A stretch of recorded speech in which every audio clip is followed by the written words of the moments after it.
In this week's discussion, the point was made that we often fight with hostility over matters of morality because the people engaged in such disputes often will take opposition personally. But why is this the case? Why do we act a criticism of our worldview as though it constituted a personal attack, an attack on our very identity?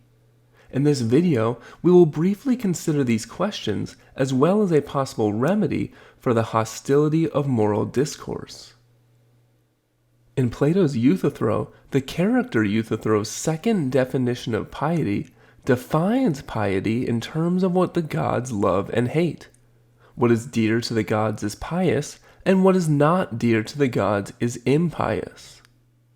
If the gods love some action, then that action must be morally good and pious. By contrast, if the gods hate some action, then it must be impious and morally wrong. As Socrates points out, the problem with this definition is that we can imagine some gods loving and other gods hating the very same action. And as Socrates reminds us, Greek mythology often depicted the gods in conflict with one another. We have also stated that the gods are in a state of discord, that they are at odds with each other, Euthyphro, and that they are at enmity with each other. This creates a problem for Euthyphro's second definition. If the pious is whatever the gods love, and the impious what the gods hate, but the gods can disagree, then it would follow that the same act could be both pious and impious. As such, a stable moral order cannot be founded upon the capricious wills of conflicting gods. Still, even if the gods disagree, couldn't there still be certain things that they will always agree on? Maybe the gods engage in petty squabbles over small matters, but isn't it at least possible that they agree on important things pertaining to piety, justice, and morality? Socrates rejects this possibility. Given the heated, even violent disagreements amongst the gods, we must conclude that their disagreements arise from something much more substantial. Socrates asks, what subject of difference would make us angry and hostile to each other if we were unable to come to a decision?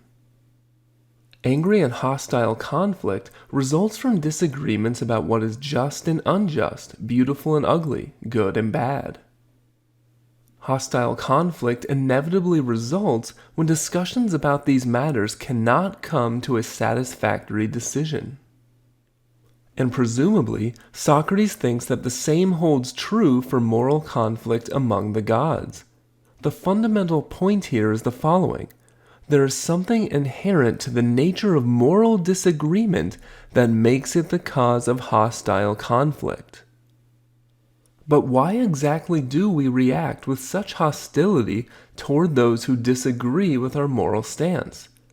We react as if the criticisms another person makes of our point of view are a personal attack instead of an attack on our ideas. Yet it is not obvious why that should be the case. We all know that people can change their minds, and this very common fact seems to imply a distinction between the beliefs a person holds and the person him or herself. However, in the moment, we seem to react as if this distinction does not exist. We act as though those who criticize what we believe are denigrating us as persons. As a result, moral discourse can lead people to lose confidence in their very identity.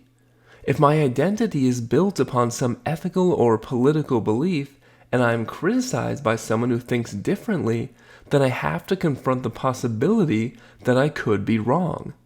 And what if that were the case? What if, in fact, I was wrong? What would that mean for me? It might mean that my present sense of self was built upon an illusion or falsehood. And how could this not shake my self-confidence? How could I not feel like I was being personally attacked? And what happens when we are afraid and feel personally attacked? We fight back. And I think this, in part, explains why disagreements over morality and politics so often become heated. But this also points toward a solution. Perhaps the solution is to separate our self-conception from our moral and political beliefs, at least to some extent. If this can be accomplished, then perhaps we wouldn't be as prone to viewing those who disagree with our ideas as a threat to the very foundation of what makes us who we are. In fact, we can find a model for this ideal in Plato's depiction of Socrates. In a dialogue entitled Gorgias, Socrates discusses how moral discourse can make disputants irritated with and even suspicious of one another. When discussion deteriorates, those involved become eager to win instead of investigating the subject under discussion, and the discourse culminates in a shameful parting of ways. If having one's belief proven false does nothing but provoke an identity crisis, then what incentive is there to honestly investigate the truth? Rather, appearing to win the argument and being able to retain confidence in our beliefs will become the paramount goal. Socrates, however, tells us that he is the sort of man who doesn't engage in this kind of behavior. So, what kind of man is he? He is one of those who would be pleased to be refuted if he says anything untrue. In fact, he goes as far as claiming that he would count being refuted by an opponent as a greater good than refuting his opponent. He would prefer to be defeated in argument than to be the victor. This is because if he is refuted, then he will be saved from the worst thing, that is, saved from believing something false. If we want to live well, and if living well requires pursuing moral virtue, then our moral beliefs should matter a great deal to us.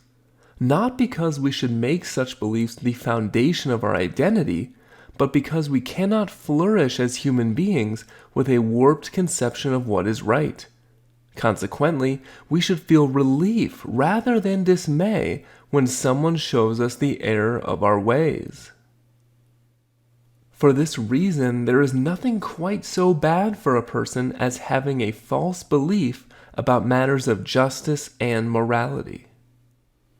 These passages highlight what is necessary to separate ourselves from our ideas and consequently to lessen the hostility of moral discourse. The purpose of moral discussion must be the pursuit of truth rather than mere rhetorical victory that aims to garner the applause of the crowd or prop up our vulnerable self-conception. Socrates' comments highlight that clinging fervently to possibly false moral beliefs does not redound to our benefit. There is real discomfort involved with being forced to reevaluate our worldview, and the desire to avoid having to look critically at our own beliefs certainly motivates much angry conflict.